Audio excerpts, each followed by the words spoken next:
అందరికీ నమస్కారం. శ్రీ విద్యాప్రసాద డివోషనల్ ఛానల్కి తిరిగి స్వాగతం.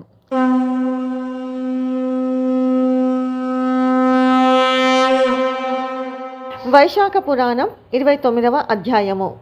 శుని మోక్ష ప్రాప్తి. నారదుడు అంబరీషుడితో వైశాఖ మహిమను ఇట్లు వివరింపసాగెను.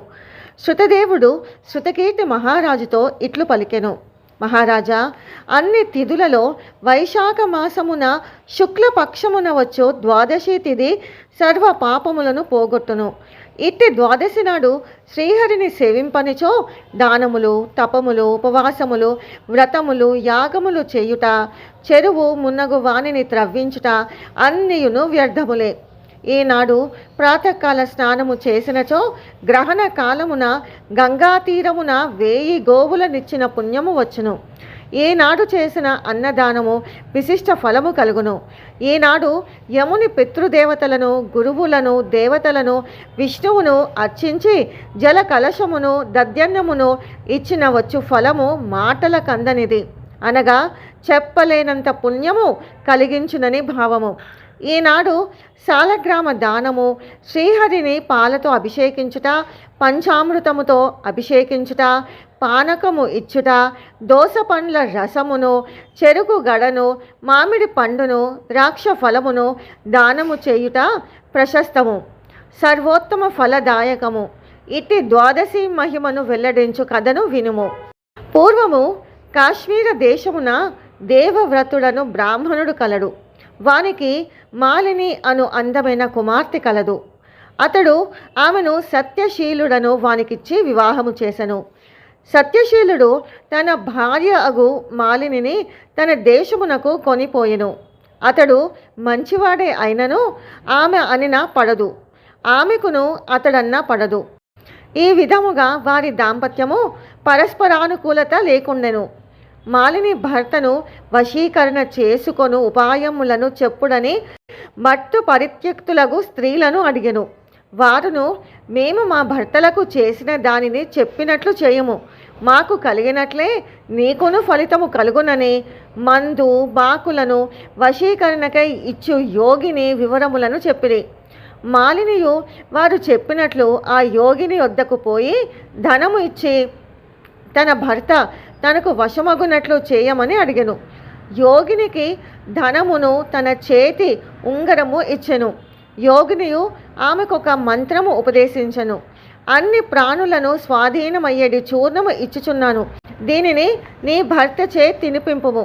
ఈ యంత్రమును నీవు ధరింపుము, ఇందువలన నీ భర్త చెప్పినట్లు వినును అని చూర్ణమును యంత్రమును ఇచ్చెను. మాలినియు సంతోషముతో ఇంటికి వచ్చెను. యోగిని చెప్పిన మంత్రమును అనుష్ఠించెను. చూర్ణమును భర్త చే తినిపించెను.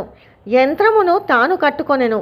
ఆమె భర్తకు ఆ చూర్ణమును తినుటచే వ్యాధి కలిగెను. మరికొన్ని దినములకు ఏమియును అనలేని వాడు చేయలేని వాడును అయ్యెను. దురాచారులకు ఆమె భర్త మరణించినచో తాను అలంకారములను విడవలసి వచ్చునని బాధపడను. మరలా యోగి వద్దకు పోయెను. ఆమె ఇచ్చిన దానిని భర్తచే తినిపించెను. వాని ఆరోగ్యము బాగుపడెను. కానీ ఆమె స్వేచ్ఛగా చరించుచు విటులతో కాలక్షేపము చేయుటచే ఆమెకు వ్యాధులు కలిగి పలు బాధలు పడి తుదకు మరణించెను.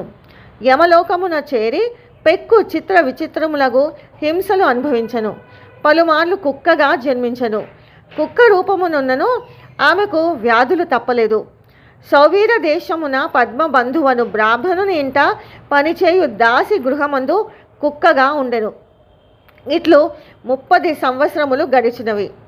ఒకప్పుడు వైశాఖ మాసమున ద్వాదశి నాడు పద్మబంధువు కుమారుడు నదీ స్నానము చేసి తిరిగి వచ్చి తులసి అరుగు వద్దకు వచ్చి పాదములను కడుగుకొనెను. సూర్యోదయమునకు ముందే వచ్చిన దాసితో పాటు వచ్చిన కుక్క తులసి అరుగు క్రింద పడుకొని ఉన్నది. బ్రాహ్మణుడు పాదములు కడుగుకొన్న నీరు అరుగుపై నుండి జారి క్రింద పడుకున్న కుక్కపై పడెను.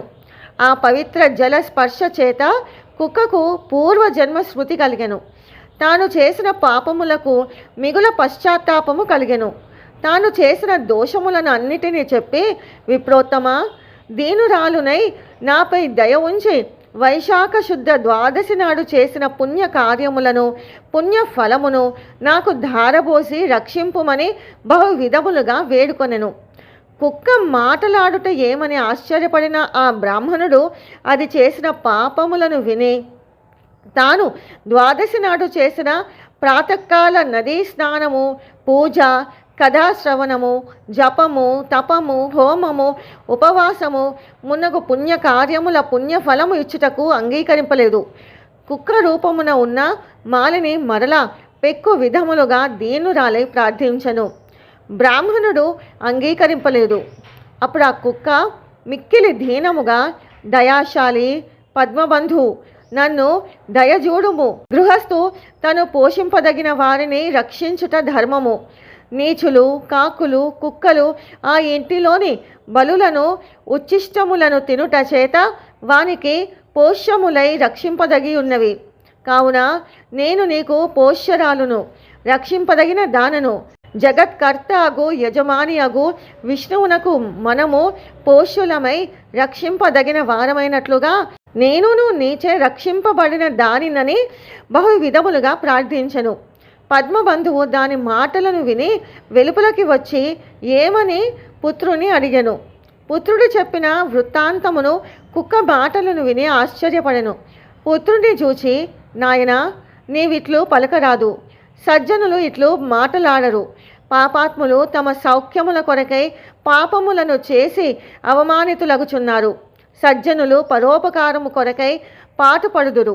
చంద్రుడు, సూర్యుడు, వాయువు, భూమి, అగ్ని, నీరు, చందనము, వృక్షములు సజ్జనులు పరోపకారమునకై మాత్రమే ఉన్నారు. వారు చేయు పనులన్నీయును పరోపకారములే. వారి కోరికై ఏమీ ఉండదు. గమనించితేవా? రాక్షస సంహారమునకై దదీచి దేవతలకు దయతో తన వెన్న ముక్కను దానము చేసెను. పావురమును రక్షించుటకై శిబి చక్రవర్తి ఆకలి గల డేగకు తన మాంసము ఇచ్చెను. జీమూత వాహనుడగు రాజు సర్పరక్షణకై తనను గుడ్ల గూబకు అర్పించుకొనెను. కావున భూసురుడు, భూమిపైనున్న దేవత, బ్రాహ్మణుడు దయావంతుడై ఉండవలయును. మనస్సు పరిశుద్ధముగా ఉన్నప్పుడు దైవము వర్షించును. మనశుద్ధి లేనిచో దైవము వర్షింపదు. చంద్రుడు ఉత్తమాది భేదము లేకుండా వెన్నెల అంతటను ప్రసరింపచేయుచున్నాడు కదా. కావున నేను దీనురాలై అడుగుచున్న ఈ కుక్కను ఆ పుణ్యకార్యముల ఫలమునిచ్చి ఉద్ధరింతును అని పలికెను. ఇట్లు పలికి ద్వాదశి నాడు తాను చేసిన పుణ్యకార్యాల ఫలమును కుక్కకు ధారపోసి, నీవు పాపములు లేని దానివై శ్రీహరి లోకమును పొమ్మని పలికెను. అతడిట్లు పలుకుచుండగా ఆ కుక్క రూపమును విడిచి దివ్యాభరణ భూషితురాలైన సుందరిగా నిలిచెను. బ్రాహ్మణునకు నమస్కరించి కృతజ్ఞతను తెలిపి తన కాంతితో దిక్కులను ప్రకాశింపజేయుచు దివ్య విమానమును ఎక్కిపోయెను. స్వర్గమున పెక్కు భోగములు అనుభవించి భూలోకమున నారాయణ స్వరూపుడగు దైవము నుండి పుట్టి ఊర్వశిగా ప్రసిద్ధి చెందెను. యోగులు మాత్రమే పొందునట్టి, అగ్నివలే ప్రకాశించునట్టి, సర్వోత్తమమగునట్టి, ఎట్టి వారికైనా మోహమును కలిగించినట్టి పరమార్థ స్వరూపమగు సౌందర్యము పొందెను. త్రిలోక సుందరిగా ప్రసిద్ధి చెందెను. పద్మబంధువు ఆ ద్వాదశి తిథిని పుణ్యఫలమును వృద్ధి చెందించు విష్ణుప్రీతికరమైన పుణ్యతిథిగా లోకములలో ప్రసిద్ధి పొందెను. ఆ ద్వాదశి తిథి కొన్ని కోట్ల సూర్య చంద్ర గ్రహణముల కంటే, సమస్త యజ్ఞ యాగాదుల కంటే అధికమైన పుణ్య రూపము కలదై త్రిలోక ప్రసిద్ధమయ్యను అని శృతదేవుడు శృతకీర్తికి వైశాఖ శుద్ధ ద్వాదశి మహిమను వివరించనని నారదుడు అంబరీషునకు వైశాఖ మహిమను వివరించుచూ చెప్పెను. వైశాఖ పురాణం 29వ అధ్యాయం సంపూర్ణం. ఓం నమో నారాయణాయ. ఓం నమః శివాయ. స్వస్తి.